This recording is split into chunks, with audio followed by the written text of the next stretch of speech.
তো আজকে আপনাদের দেখাবো আপনারা পঞ্চায়েত অনুযায়ী কিভাবে দেখবেন যে প্রধানমন্ত্রী আবাস যোজনা গ্রামীণের টাকা কারা কারা পেলেন বা কোন কোন পঞ্চায়েতে টাকা দেওয়া হলো, কোন কোন জেলায় টাকা দেওয়া হলো, কতজনকে টাকা দেওয়া হলো, কারা কারা প্রথম কিস্তির টাকা পেলেন বা কারা কারা পেলেন না, তার সম্পূর্ণ লিস্ট কিন্তু আপনারা নিজের বাড়িতে বসে নিজের স্মার্টফোনের মাধ্যমে দেখতে পারেন। তো সম্পূর্ণ নতুন একটি ওয়েবসাইটের মাধ্যমে আপনাদের দেখাবো পঞ্চায়েত অনুযায়ী প্রধানমন্ত্রী আবাস যোজনার পেমেন্ট লিস্ট।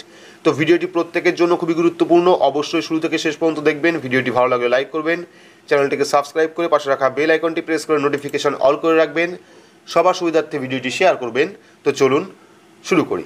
তো আমরা কিন্তু সরাসরি চলে এসেছি প্রধানমন্ত্রী আবাস যোজনা গ্রামীণের অফিসিয়াল ওয়েবসাইটে, এবং এখানে দেখতে পাচ্ছেন এই পোর্টালে যখনই আপনারা আসবেন দেখতে পারবেন অনেকগুলি এখানে অপশন রয়েছে। ফার্স্ট অপশন যেটা রয়েছে সেটা হলো PMAYG অর্থাৎ প্রধানমন্ত্রী আবাস যোজনা গ্রামীণ, তারপর রয়েছে আবাস প্লাস, তারপর রয়েছে RHISSID, তারপর রয়েছে IAY অর্থাৎ ইন্দিরা আবাস যোজনা। অর্থাৎ এখান থেকে কিন্তু আপনারা প্রধানমন্ত্রী আবাস যোজনা গ্রামীণ, আবাস প্লাস বা IAY ইন্দিরা আবাস যোজনার লিস্ট দেখতে পারবেন, এবং কোন কাজটা কতদূর পর্যন্ত এগোলো, কোন প্রকল্পে টাকা দেওয়া হলো, কতজনকে টাকা দেওয়া হলো, সম্পূর্ণ লিস্ট কিন্তু আপনারা এই পোর্টাল থেকেই দেখতে পারবেন। তো প্রথমে দেখুন চলে এসেছে PWL স্ট্যাটাস অর্থাৎ পার্মানেন্ট ওয়েটিং লিস্ট প্রধানমন্ত্রী আবাস যোজনা গ্রামীণের, তারপর চলে এসেছে রিমেইনিং PWL, তারপর চলে এসেছে house progress against the target financial year, তারপর চলে এসেছে state wise delay in house construction. তো আমাদের এই অপশনটাই লাগবে লিস্ট দেখার জন্য। তাছাড়াও আপনারা এখান থেকে দেখতে পারবেন যে প্রধানমন্ত্রী আবাস যোজনা গ্রামীণের পাশাপাশি অর্থাৎ গ্রামীণ ঘরের পাশাপাশি আপনারা ঘরের মধ্যে কোন কোন প্রকল্পের টাকা পাবেন, অর্থাৎ জব কার্ডের টাকা পাবেন কিনা বা উজ্জ্বলা যোজনার গ্যাস কানেকশন পাবে কিনা, সেই লিস্ট কিন্তু আপনারা এখান থেকে দেখতে পারেন। অর্থাৎ প্রকল্পের টোটাল লিস্ট কিন্তু আপনারা এই পোর্টালের মাধ্যমে বিস্তারিত দেখে নিতে পারবেন। তো যেহেতু আমরা দেখব যে কোন কোন পঞ্চায়েতে টাকা দেওয়া হলো বা কোন কোন জেলায় টাকা দেওয়া হলো, আদৌ দেওয়া হলো কিনা বা কবে দেওয়া হবে তার লিস্ট, সেজন্য আমরা কি করব, এখান থেকে 4 নাম্বার যে অপশনটা রয়েছে state wise delay house in construction, সেই অপশনে ক্লিক করব। ক্লিক করলে কিন্তু পরবর্তী আরও একটি পেজ আমাদের সামনে চলে আসবে। তো পরবর্তী পেজে আসলে আপনারা দেখতে পারবেন চলে আসবে ফিল্টার অপশন, সেখান থেকে আপনারা প্রথমে সিলেক্ট করবেন সিলেক্ট ডিলে ফ্রম স্যাংশন, এখান থেকে আমরা সিলেক্ট করব ফার্স্ট ইনস্টলমেন্ট রিলিজ, তারপর চলে আসবে সিলেক্ট ডিলে টু। তো ডিলে টুতে কিন্তু ফার্স্ট ইনস্টলমেন্টই থাকবে, অর্থাৎ ফার্স্ট ইনস্টলমেন্ট পেমেন্ট ডান, কারা কারা টাকা পেলেন।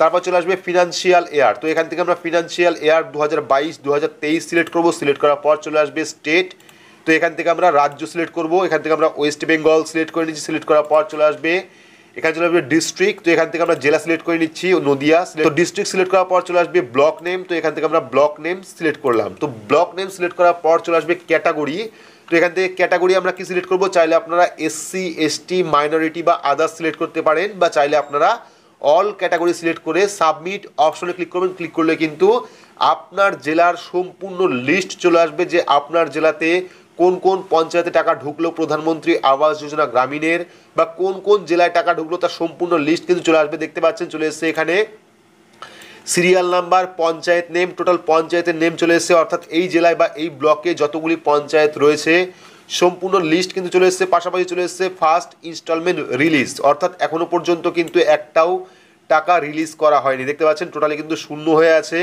এবং ডিটেলসও কিন্তু শূন্য হয়ে আছে, অর্থাৎ এখনো পর্যন্ত কিন্তু এই জেলায় কোনো রকম টাকা দেওয়া হয়নি প্রধানমন্ত্রী আবাস যোজনা গ্রামীণের। তো এবার আমরা আরও একটি ব্লক দেখে নেব। এখান থেকে আমরা আরও একটি ব্লক সিলেক্ট করলাম। সিলেক্ট করার পর এখানে আমরা সাবমিট অপশনে ক্লিক করব। ক্লিক করলে কিন্তু পরবর্তী যে ব্লক সেই ব্লকেরও লিস্ট চলে আসবে, পঞ্চায়েতের নাম চলে আসবে। তো এখানে আপনারা দেখতে পাচ্ছেন এই ব্লকের কিন্তু কোনো পঞ্চায়েতে এখনো পর্যন্ত টাকা দেওয়া হয়নি, ফার্স্ট ইনস্টলমেন্ট দেওয়া হয়নি। তো এখান থেকে চাইলে আমরা আলাদা একটি ডিস্ট্রিক্ট সিলেক্ট করব। তো এখান থেকে কুচবিহার সিলেক্ট করলাম। সিলেক্ট করার পর আরও একটি ব্লক আমরা এখান থেকে সিলেক্ট করে নিচ্ছি। তো সিলেক্ট করার পর এখান থেকে ক্যাটাগরি অল ক্যাটাগরি দিলাম, দেওয়ার পর সাবমিট অপশনে ক্লিক করব। ক্লিক করলে কিন্তু কোচবিহারের হলদিবাড়ি ব্লকের যতগুলি পঞ্চায়েত রয়েছে টোটাল পঞ্চায়েতের লিস্ট কিন্তু চলে আসবে। তো এখানেও দেখতে পাচ্ছেন এখানেও কিন্তু কোনো রকম টাকা এখনো পর্যন্ত ছাড়া হয়নি। দেখতে পাচ্ছেন ফার্স্ট ইনস্টলমেন্ট রিলিজের জায়গায় শূন্য রয়েছে, এবং প্রত্যেক জেলাতেই কিন্তু একই অবস্থা রয়েছে। প্রত্যেক জেলায় প্রত্যেক ব্লকেই কিন্তু এখনো পর্যন্ত কোনো রকম টাকা দেওয়া হয়নি প্রধানমন্ত্রী আবাস যোজনা গ্রামীণের।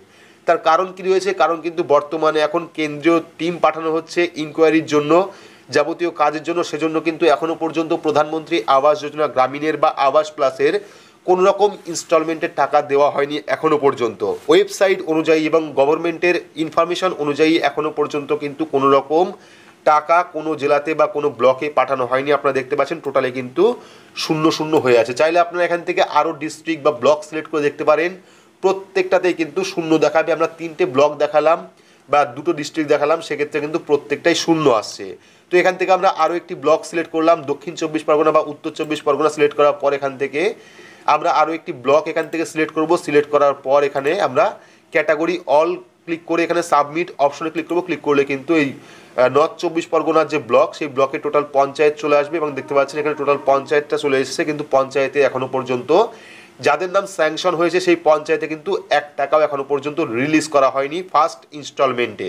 তো আপডেটটি আপনাদের কেমন লাগলো অবশ্যই কমেন্ট বক্সে কমেন্ট করে জানাবেন। ভিডিওটি ভালো লাগলে লাইক করবেন, চ্যানেলটিকে সাবস্ক্রাইব করে পাশে রাখা বেল আইকনটি প্রেস করে নোটিফিকেশন অল করে রাখবেন, সবার সুবিধার্থে ভিডিওটি শেয়ার করবেন। তো আজকের মতো এইটুকুই, ধন্যবাদ।